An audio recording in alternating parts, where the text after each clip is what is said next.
Hello students, last lecture में हमने electron परिवहन तंत्र के बारे में पढ़ा और उसमें अपना कुछ पार्ट बचा हुआ था, तो उसको अपन जल्दी से आज कंप्लीट करते हैं। ठीक है, देखिए जैसे मैंने बताया था कि ये माइटोकॉन्ड्रिया की भीतरी झिल्ली है और इसमें अलग अलग प्रकार के संकुल होते हैं। जैसे कुछ अपन ने यहाँ पे जो बना चुके हैं, मैं सिर्फ एक बार रिवाइज बस करा रहा हूँ।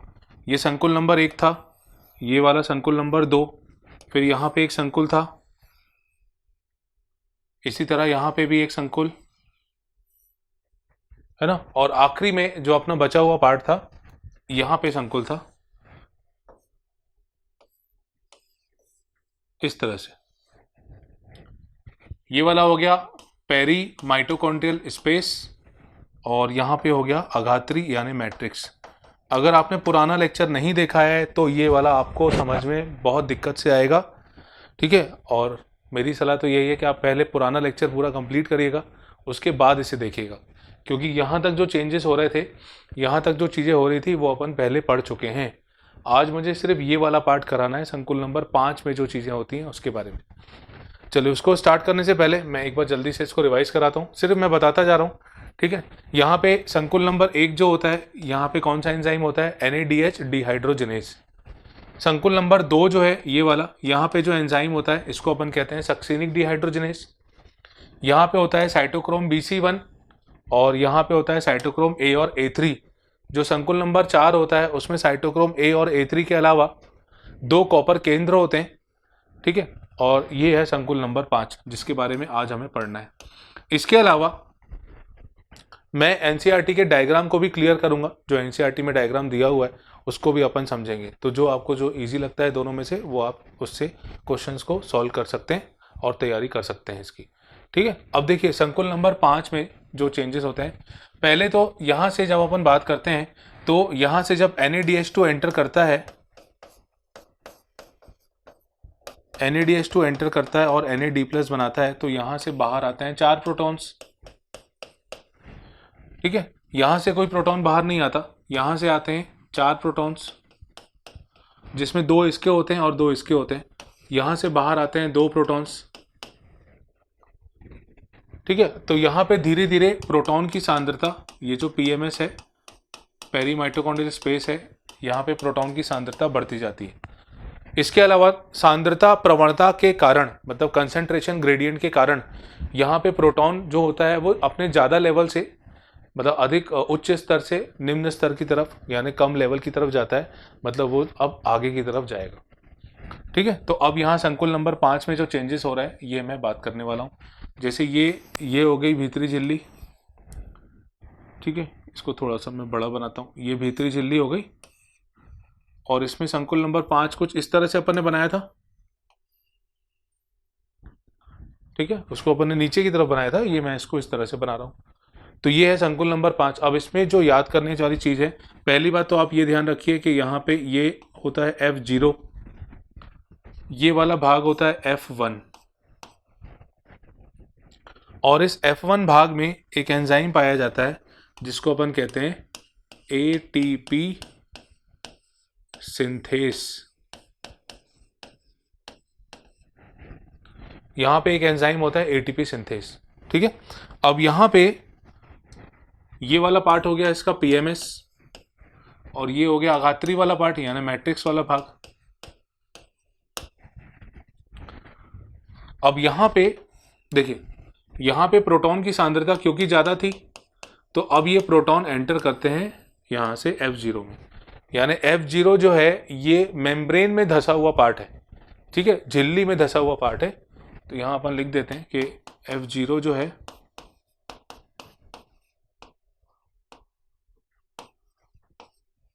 ये झिल्ली में धंसा होता है, यह झिल्ली का भाग है। थोड़ा इजी लैंग्वेज में लिख देता हूँ, F0 जो होता है ये झिल्ली का भाग है और F1 जो होता है ये अघात्री में होता है।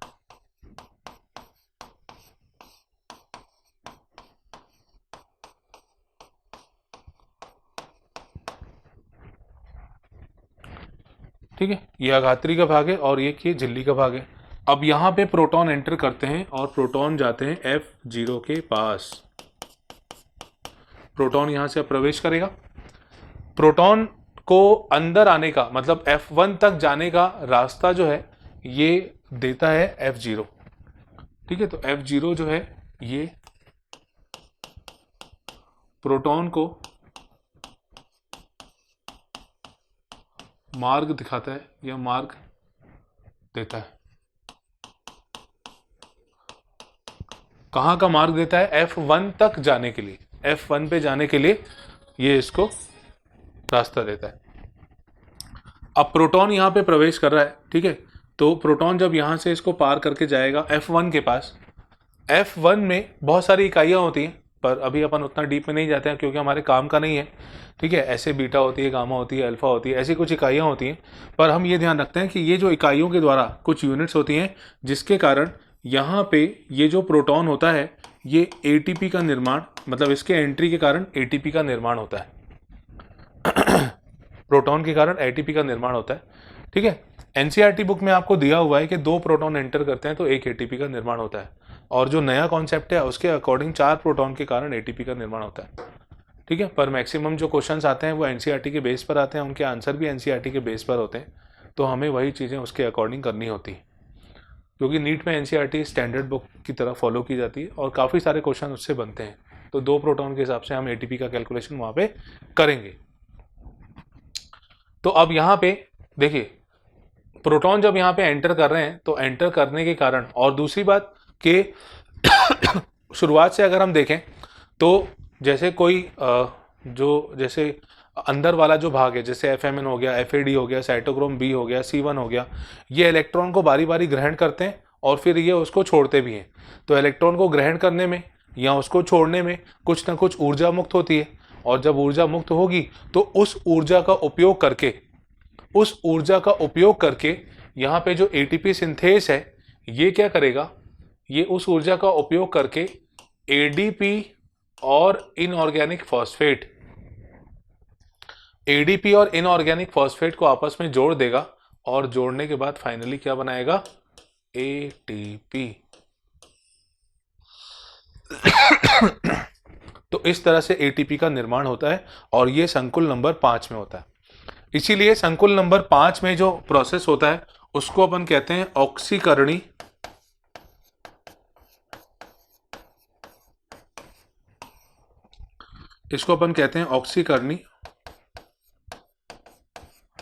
फॉस्फेटीकरण।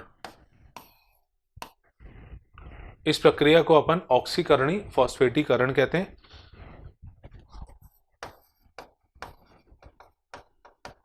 ऑक्सीडेटिव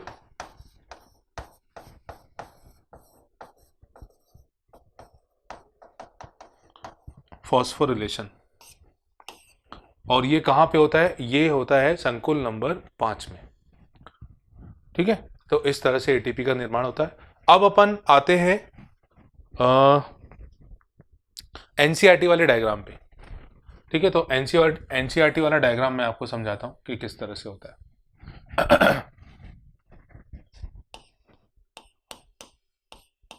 है वही चीज जो अपन ने पढ़ी है, सेम वैसे ही है, पर वहां डायग्राम को थोड़ा सा चेंज करके बताया गया। देखिए, इसको अपन शुरू से समझते। जैसे ये है माइटोकॉन्ड्रिया, ठीक है, ये बाहरी झिल्ली हो गई, ये भीतरी झिल्ली हो गई, दोनों के बीच का स्पेस पेरी माइटोकॉन्ड्रियल स्पेस, ये मैंने बनाया, छोटा सा भाग लिया, जैसे अपन ने वहां किया था वैसे यहाँ पे। तो यहाँ पे जो हमको स्ट्रक्चर देखेगा, ये है भीतरी झिल्ली, ये पूरी है भीतरी झिल्ली। ठीक है, ये है इनर मेम्ब्रेन, भीतरी झिल्ली। इसके इस तरफ हो जाएगा पेरी माइटोकॉन्ड्रियल स्पेस, और इस तरफ हो जाएगा अगात्री मैट्रिक्स। ये हो गया मैट्रिक्स वाला पार्ट।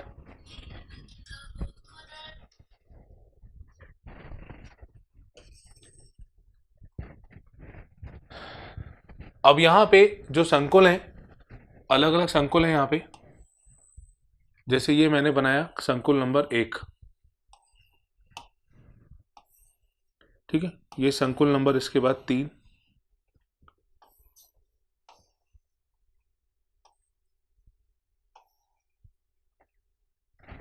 फिर ये 2, ये 4 और इसके आखिरी में बनता है संकुल नंबर 5।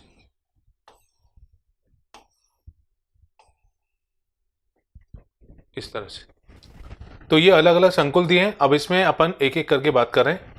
संकुल नंबर 1 जो है यहाँ पे अंदर, जैसे अपन ने वहां पे पढ़ा था FMN, फिर FES।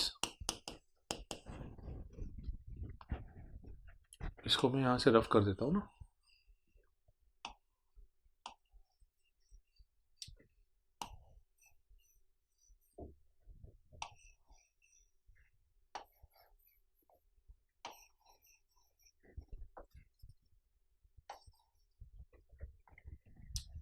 ये FMN FES, फिर यहाँ पे हो गया साइटोक्रोम B, फिर FES और फिर साइटोक्रोम C1, फिर यहाँ पे FAD, फिर FES,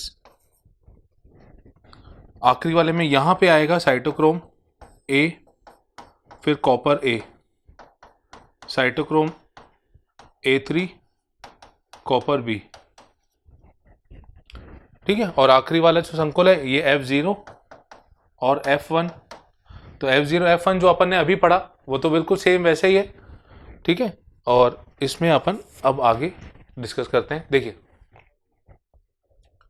सबसे पहले जो क्रैब चक्र में जो NADH2 बना है या ग्लाइकोलिसिस में जो NADH2 बना है, ये NADH2 एंटर करता है यहाँ से।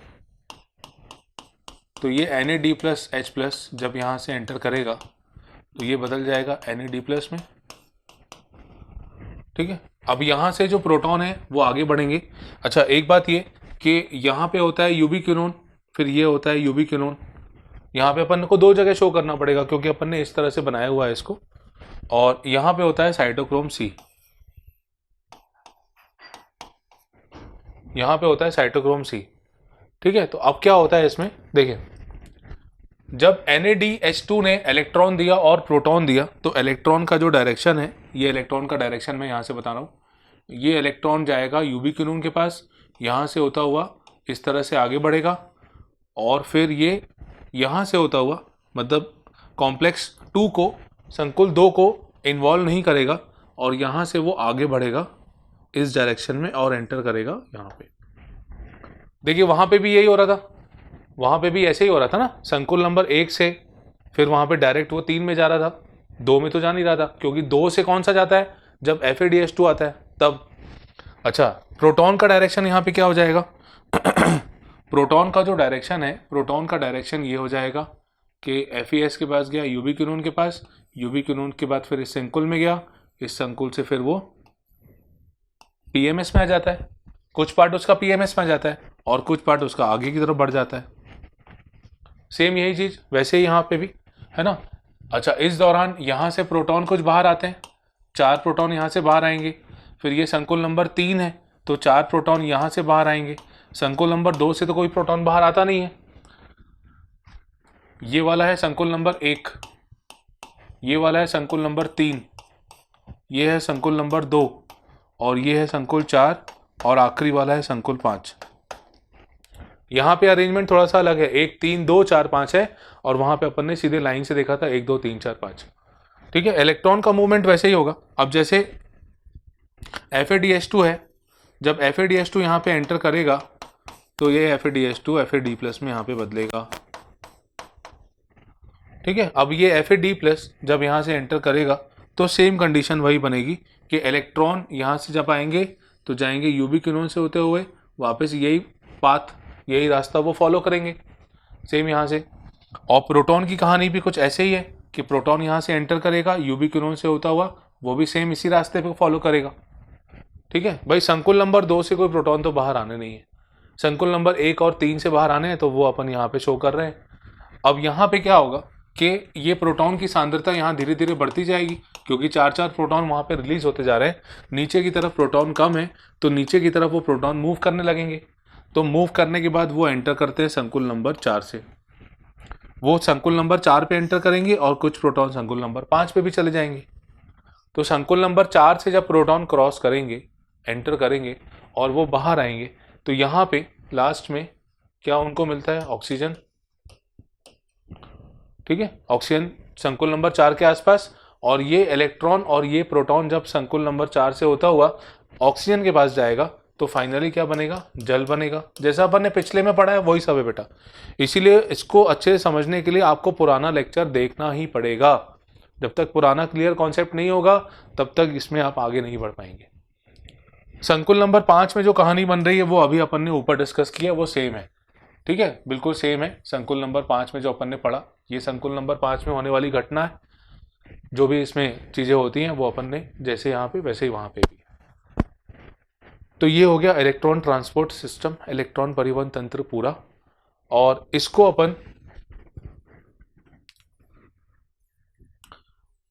इसको हम जो ये इलेक्ट्रॉन परिवहन तंत्र में जो 5वें संकुल में जो चीज हो रही है इसको अपन कहते हैं ऑक्सीकरण, फॉस्फेटीकरण। और इस पूरे घटनाक्रम को, इस पूरे चक्र को, चक्र नहीं कहेंगे, पथ कहेंगे इसको, इस पूरे प्रोसेस को, प्रक्रिया को अपन रसोपरासरणी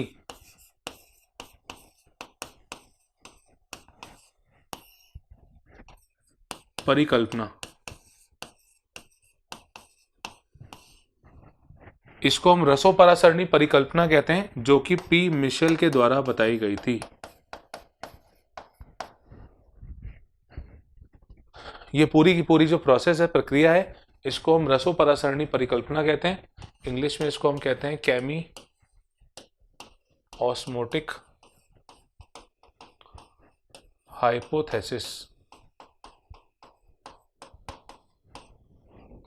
और ये बताई गई थी पी मिशेल के द्वारा।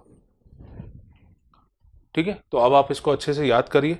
इसका क्रम, साइटोक्रोम का ध्यान करिए। इसमें थोड़ा सा एक्स्ट्रा पार्ट ये भी अपन करते हैं कि साइटोक्रोम की जो खोज है, साइटोक्रोम की खोज जो है वो मैककन के द्वारा की गई थी। मैककन ने साइटोक्रोम को खोजा था। और साइटोक्रोम इसमें से कुछ जल में विलय होते हैं, जल वाटर सोल्यूबल होते हैं, और कुछ वसा विलय होते हैं यानी फैट सोल्यूबल होते हैं, पर उतना डीप में हमको अभी नहीं जाना है। ठीक है, तो ये अपन ने इलेक्ट्रॉन परिवहन तंत्र किया पूरा। नेक्स्ट टॉपिक आता है, अगला टॉपिक आता है एम्फीबॉलिक पथ।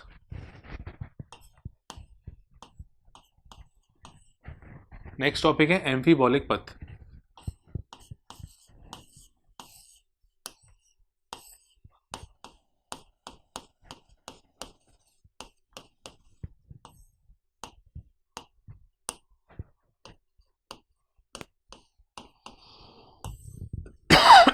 एम्फीबॉलिक पथ और एम्फीबॉलिक पाथवे।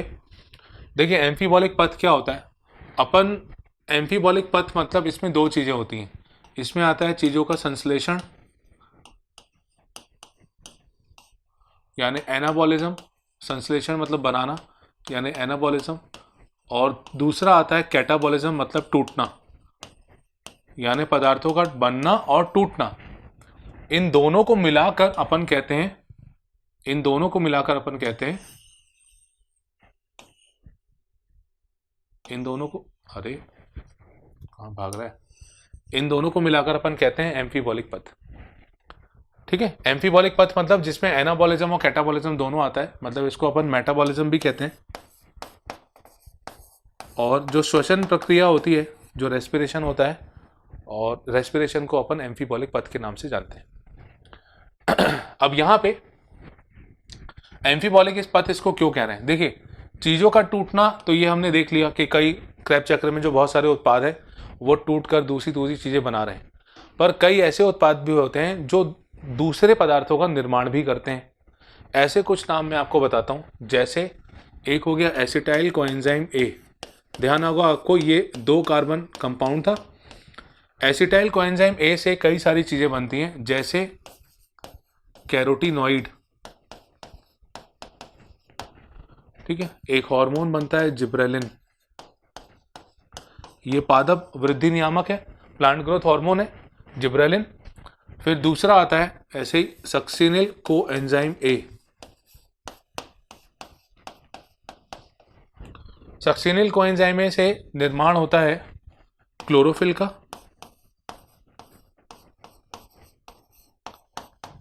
और साइटोक्रोम का।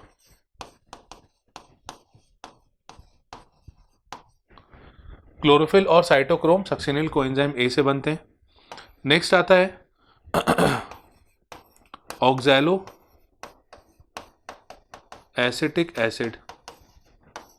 ऑक्सैलो एसिटिक एसिड से अल्कालॉइड का निर्माण होता है, अल्कालॉइड बनते हैं और साथ में पिरिमिडीन्स भी बनते हैं।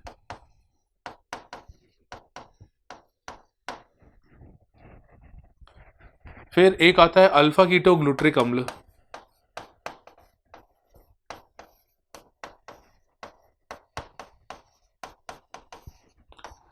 ये अल्फा कीटो ग्लूट्रिक अम्ल जो है ये कई सारे अमीनो अम्ल का निर्माण कर सकता है। तो ये 4 तरह के पदार्थ मैंने आपको बताए जिससे अलग अलग चीज़ों का निर्माण होता है। एसिटाइल कोएंजाइम में से कैरोटीनॉइड और जिब्रेलिन, सक्सिनिल कोएंजाइम में से chlorophyll cytochrome, oxalo acetic acid से अल्कालॉइड और पिरिमिडीन। अल्कालॉइड ऐसे पदार्थ होते हैं जिनमें नाइट्रोजन की मात्रा ज़्यादा होती है और पिरिमिडीन आपको पता है डीएनए में कुछ क्षार युग्म होते हैं जिनको अपन ने 2 वर्गों में 2 कैटेगरी में रखा, प्यूरिन और पिरिमिडीन, उसका पिरिमिडीन ये। अल्फा कीटोग्लूट्रिक अम्ल से अमीनो अम्ल का निर्माण होता है। तो इसीलिए चीज़ों का क्योंकि संश्लेषण भी होता है, बनते भी हैं और श्वसन में चीज़ें टूटती तो हैं ही, टूटने के बाद ऊर्जा मुक्त भी करती हैं, तो उसको अपन इसीलिए एम्फीबॉलिक पथ के नाम से जानते हैं।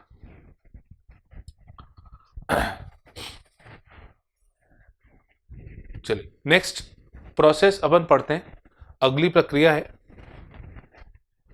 कि देखिए अपन जो भी उत्पाद लेते हैं चाहे हम कार्बोहाइड्रेट लें, चाहे अपन वसा लें और प्रोटीन वाली कोई चीज़ लें, ये सारी की सारी चीज़ें किस तरह से क्रेब्स चक्र में एंटर करती है ये मैं आपको बता रहा हूँ। तो ये एम्फीबॉलिक पथ जो है उसके बाद अगला ही टॉपिक है, मतलब पदार्थों का एक से दूसरे रूप में बदलना। जैसे मान लेते हैं, जैसे अपन वसा अगर लेते हैं,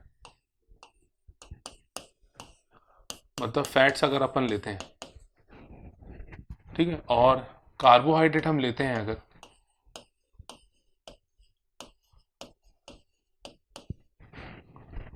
और प्रोटीन्स लेते हैं,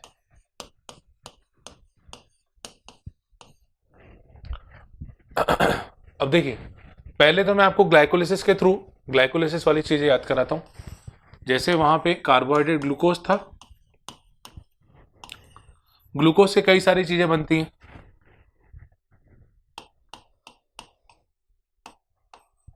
यहां पे बनता है डाई हाइड्रोक्सी एसीटोन फॉस्फेट और ये बनता है, बदल जाता है ग्लिसरैल्डिहाइड में।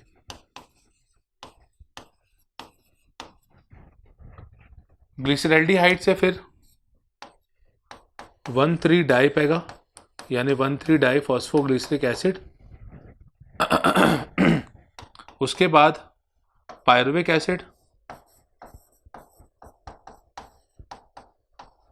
फिर ये पायरुविक एसिड बनता है एसिटाइल कोएंजाइम में कन्वर्ट हो जाता है और ये एसिटाइल कोएंजाइम में फिर नीचे जाके क्रेब्स चक्र में एंटर करता है।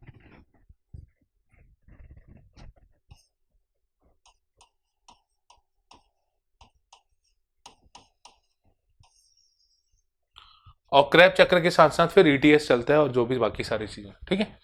अब मान लीजिए अगर हम कोई वसीय पदार्थ खाते हैं, कोई अगर हम फैट वाली चीज लेते हैं, तो ये 2 चीजों में टूटता है। एक तो ये बनाता है वसीय अम्ल यानी फैटी एसिड, और दूसरा ये बनाता है ग्लिसरॉल।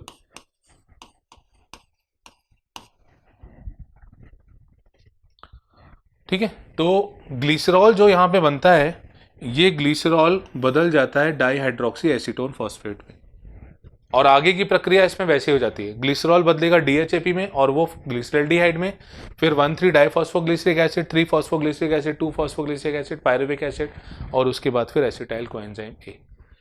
ये नॉर्मल ये वाला प्रोसेस फॉलो करता है। पर ये जो वसीय अम्ल होते हैं, ये वसीय अम्ल एसिटाइल कोएंजाइम ए में बदलते हैं। ये वसीय अम्ल एसिटाइल कोएंजाइम ए में यहाँ पे कन्वर्ट हो जाते हैं। ठीक है, अब आती है दूसरी कहानी, दूसरी साइड देखते हैं क्या हो रहा है। ये जो प्रोटीन है जब हम इसको लेते हैं तो ये प्रोटीन अमीनो अम्ल में बदलते हैं। ये प्रोटीन जो है ये अमीनो एसिड में कन्वर्ट हो जाते हैं और ये अमीनो अम्ल अब यहाँ से एंटर करता है और ये पायरुविक एसिड में जाके कन्वर्ट होता है। तो यहाँ पे देखिए वसा पहले एक तो ग्लिसरॉल वाला भाग उसका बदल गया, वो पहले ग्लाइकोलाइसिस में एंटर कर गया। दूसरा जो वसीय अम्ल है वो एसिटाइल कोएंजाइम से एंटर कर रहा है और यहाँ से जो प्रोटीन है अमीनो अम्ल के रूप में वो प्रवेश कर रहे हैं पायरुविक एसिड के द्वारा। यानी कुल मिला के सबको एंटर करना है क्रैब साइकिल में। एटीपी उनको क्रैब साइकिल से ही बनाना है, पर वो अलग अलग रास्तों से होते हुए वहां पे एंटर करते हैं। ठीक है, तो ये कहानी हो गई इसकी। अब एक बार 2016-2017 में क्वेश्चन आया था कि ऐसा कौन सा पदार्थ है जो फैट, कार्बोहाइड्रेट और प्रोटीन के टूटने के बाद एक ऐसा सामान पदार्थ मिलता है जो क्रैब चक्र में प्रवेश करता है। तो अब आप आंसर बता सकते हैं। अगर मैं यहाँ पे DHAP लेता हूँ तो DHAP तो होगा नहीं, क्योंकि प्रोटीन जो है वो DHAP में तो बदल नहीं रहे, है ना। तो ये बाहर हो गया। और पायरुविक अम्ल भी अमीनो अम्ल बना रहे हैं, जबकि वसीय अम्ल तो पायरुविक अम्ल बना ही नहीं रहा है, तो ये भी पायरुविक अम्ल भी बाहर हो जाएगा। तो इसका एग्जैक्ट आंसर आएगा इसका एग्जैक्ट आंसर आएगा एसिटाइल कोएंजाइम ए। पदार्थ चाहे कोई भी हो, चाहे वो वसीय पदार्थ हो, वसा हो या कार्बोहाइड्रेट हो या प्रोटीन हो, वो एसिटाइल कोएंजाइम ए बनाएगा, जिससे आगे वो क्रैब चक्र में प्रवेश कर सकते हैं और ढेरों सारे एटीपी बना सकते हैं। तो ये हमने देखा किस तरह से एक पदार्थ दूसरे में बदलता है। चलिए नेक्स्ट अपन पढ़ते हैं। अगला अपन पढ़ते हैं शटल तंत्र के बारे में। ये शटल तंत्र थोड़ा सा अलग पार्ट है, एनसीईआरटी बुक में इसे मेंशन नहीं किया गया है।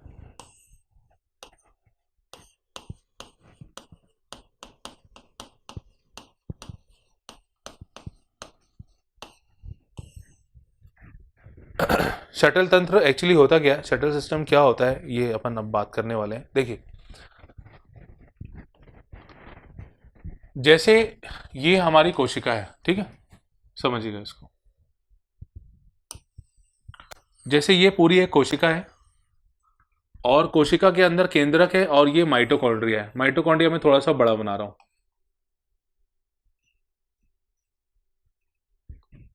ये माइटोकॉन्ड्रिया है।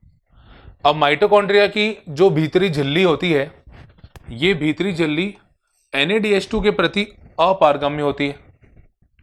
माइटोकॉन्ड्रिया की भीतरी झिल्ली जो होती है वो NADH2 के प्रति अपारगम्य होती है, मतलब NADH2 उस झिल्ली को पार नहीं कर सकता। क्रैब चक्र जो होता है, क्रैब चक्र के दौरान अंदर NADH2 बनते हैं। क्रैब चक्र के दौरान NADH2 का निर्माण अंदर की ओर होता है, ठीक है। और यहां पे ग्लाइकोलिसिस के द्वारा, जब ग्लाइकोलिसिस चलती है तो ग्लाइकोलिसिस के द्वारा NADH2 यहां पे बनता है। भाई ये मैं वायवीय जीवों की बात कर रहा हूं, क्योंकि वायवीय जीव में अलग अलग कोशिकांग होते हैं ना, तो मैंने माइटोकॉन्ड्रिया यहां पे बनाया हुआ है। अब इस अवस्था में देखिए NADH2 यहां पे बन रहा है और अपन को पता है कि जो माइटोकॉन्ड्रिया की भीतरी झिल्ली है वो NADH2 को आसानी से नहीं लेती। भाई अपन ने अभी इलेक्ट्रॉन परिवहन तंत्र पढ़ा, अपन ने इलेक्ट्रॉन परिवहन तंत्र पढ़ा। उस इलेक्ट्रॉन परिवहन तंत्र में हमने ये देखा कि यहाँ पे ढेरों संकुल थे ऐसे, और NADH2 को अपन यहाँ से एंटर करा रहे थे। NADH2 यहाँ से एंटर करने के बाद यहाँ पे प्रोटॉन मुक्त कर रहा था। ऐसी FADH2 यहाँ से एंटर करने के बाद प्रोटॉन वो यहाँ से मुक्त कर रहा था। भाई NADH2 सीधा झिल्ली को पार करके PMS में नहीं जा रहा है, उनको रास्ता दिखाने वाले ये संकुल हैं। मतलब अंदर वाली झिल्ली NADH2 को बिल्कुल भी पार कराना नहीं चाहती है। अब बात आती है यहाँ पे क्या हो रहा है, जो NADH2 ग्लाइकोलिसिस के दौरान बन रहा है, भाई उसको भी तो टूटना है ना, वो भी तो ATP बनाएगा। अब उसको हमें पहुंचाना है कहाँ पे, अंदर, यहाँ पे, ताकि वो अंदर जब अघात्री में पहुंच जाएगा तो वो इलेक्ट्रॉन परिवहन तंत्र के द्वारा प्रोटॉन निकाल के वो आखिरी में ATP के निर्माण में सहायता कर सके, ATP का निर्माण करा सके। तो इस अवस्था में हमें NADH2 को अंदर पहुंचाने के लिए जो जो तंत्र काम करता है उसे अपन कहते हैं शटल तंत्र। ठीक है, तो शटल तंत्र के बारे में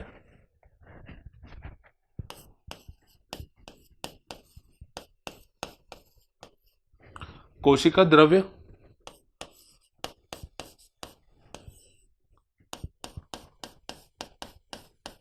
NADH2 को कोशिका द्रव्य के NADH2 को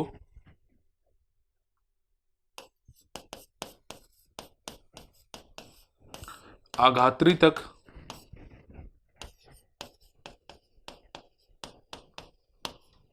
पहुंचाने में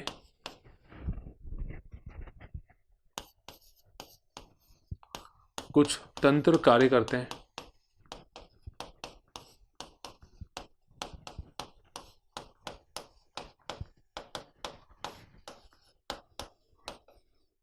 जिसे शटल तंत्र कहते हैं।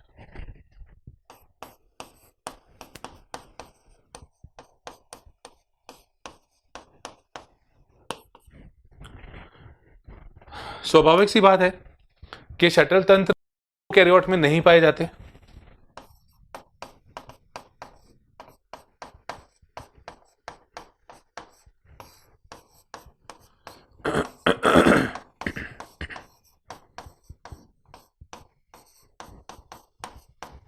शटल तंत्र प्रोकैरियोट में नहीं पाए जाते क्योंकि प्रोकैरियोट में माइटोकॉन्ड्रिया को पार करने की जरूरत ही नहीं है ना, माइटोकॉन्ड्रिया तो वहां होगा ही नहीं। ठीक है, तो उस अवस्था में ये शटल तंत्र प्रोकैरियोट में नहीं होते। अब देखिए ये दो प्रकार का होता है, एक होता है malate aspartate shuttle. Malate aspartate shuttle जो होता है ये हमारे हार्ट सेल्स में यानी हृदय कोशिकाओं में और किडनी कोशिकाओं में यहाँ पे चलता है। अब मैलेट एस्पार्टेट में क्या होता है, देखिए मैलेट एस्पार्टेट में जैसे ये कोशिका है, ये माइटोकॉन्ड्रिया है, ये NADH2 यहाँ पे, ये मैलेट एस्पार्टेट इसको लेके जाता है, लेके जाने के बाद झिल्ली के अंदर तक पहुंच जाता है। मतलब ये समझ लीजिए कि एक तरह का वाहक का कार्य कर रहा है। तो मैलेट एस्पार्टेट शटल जब काम करता है तो NADH2 अंदर तक पहुंच जाता है और किसी भी प्रकार के ATP की हानि नहीं होती है। ग्लाइकोलिसिस के समय 2 NADH2 का निर्माण होता है, ये अपन ने पहले याद किया था, देखा था कैसे बनता है ये। तो ग्लाइकोलिसिस के दौरान 2 NADH2 जो बनते हैं वो मैलेट एस्पार्टेट के द्वारा आघात्री तक चले जाते हैं और यहां पे ATP हानि नहीं होती। बिना किसी ATP के लॉस किए ये प्रोसेस होता है। अब दूसरी बात ये कि अगर ATP का नुकसान नहीं हो रहा है तो हमें आखिरी में 38 ATP मिलते हैं। यानी इस तंत्र के द्वारा अगर NADH2 माइटोकॉन्ड्रिया के आघात्री में जाता है तो वो 38 ATP ही बनाएगा। 38 ATP कैसे बनाएगा, ग्लाइकोलिसिस में कितने बन रहे थे, ग्लाइकोलिसिस में बनते हैं 8, फिर क्रैब चक्र में बनते हैं कितने क्रैब चक्र में बनते हैं 24, और जो संयोजक क्रिया होती है उसमें कितने बनते हैं 6, 2 NADH2 बनते हैं तो 6 बन जाते हैं। तो टोटल इस तरह से कितने ATP निकलते हैं 38। अब मैलेट एस्पार्टेट में क्योंकि जो कोशिका द्रव्य में NADH2 है उसको लेके जाने में किसी तरह का नुकसान तो हो नहीं रहा है, तो उस अवस्था में कोई ATP लॉस नहीं होता और फाइनली हमें आखिरी में 38 के 38 ATP मिल जाते हैं। ये हो गई मैलेट एस्पार्टेट की कहानी। पर यहां पे जो दूसरा शटल है ये थोड़ा सा अलग तरीके से काम करता है। इसमें दूसरा आता है ग्लिसरॉल 3 फॉस्फेट शटल। अब ये क्या करता है ग्लिसरॉल 3 फॉस्फेट, ये पहली बात तो ये जो हमारी मसल सेल्स होती हैं, मसल सेल्स के अलावा जैसे ब्रेन है वहाँ की जो कोशिकाएं हैं वहाँ पे ये वाला फॉस्फेट शटल काम करता है। मतलब ये वाला शटल तंत्र काम करता है, ठीक है। अब इसमें क्या होता है, इसमें जो कोशिका द्रव्य में NADH2 है, एक NADH2 को लेके जाने के लिए एक ATP की आवश्यकता होती है। भाई ग्लिसरॉल 3 फॉस्फेट बोलता है कि मैं तुम्हें बिना कारण से क्यों लेके जाऊं, तुम मुझे भी तो कुछ दो, तो सामने वाला अपना एक ATP निकाल के दे। भाई एक NADH2 से 3 ATP बनते हैं, वो अपना ATP एक उसको दे देता है। या यूं समझ लीजिए कि इसको लेके जाने के लिए एक ATP खर्च करना होता है, एक ATP की आवश्यकता होती है ग्लिसरॉल 3 फॉस्फेट को। तो एक ATP यहाँ पे एक NADH2 के कारण यूज हो रहा है, और हमें पता है कि ग्लाइकोलिसिस में कितने ATP कितने NADH2 बनते हैं, 2। तो 2 NADH2 के कारण 2 NADH2 के कारण 2 ATP लगेंगे।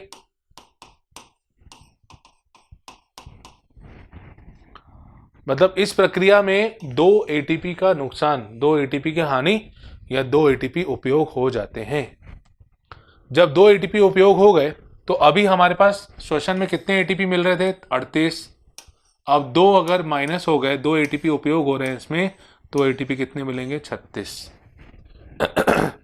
यानी जो NADH2 ग्लिसरॉल 3 फॉस्फेट शटल तंत्र से जाता है, उसमें आखिरी में हमें 36 ATP मिलते हैं। इसीलिए आप देखना कई जगह क्वेश्चन में लिखा रहता है कि श्वसन में, वायवीय श्वसन में या तो 38 या तो 36 ATP का निर्माण होता है। फिर वो डिपेंड करता है एक्चुअल में कहानी क्या है, ये आपने अभी समझी। फिर वो शटल तंत्र पे डिपेंड करता है कि कौन सा शटल तंत्र NADH2 को अंदर लेके जा रहा है। अगर मैलेट एस्पार्टेट लेके जा रहा है तो कोई ATP का नुकसान नहीं होगा। अगर ग्लिसरॉल 3 फॉस्फेट लेके जा रहा है तो 2 ATP का नुकसान हो जाएगा और 36 ATP मिलेंगे। अगर ये क्वेश्चन पूछा जाए कि ज्यादा अच्छे से ATP मुक्त किसमें होंगे, प्रोकैरियोट में या यूकैरियोट में, तो यूकैरियोट में थोड़ा सा जटिल तंत्र है। शटल तंत्र जो है वो प्रोकैरियोट में काम नहीं करेगा, तो आसानी से 38 के 38 ATP वहां पे मुक्त हो जाते हैं, क्योंकि माइटोकॉन्ड्रिया तो होता नहीं है, ना माइटोकॉन्ड्रिया है ना भीतरी झिल्ली है। तो NADH2 की एंट्री का तो रोल ही खत्म हो गया। क्रैब चक्र जो होता है वो उनमें कोशिका द्रव्य में ही होता है, तो क्रैब चक्र के द्वारा वहां पे आसानी से ATP बनते रहते हैं।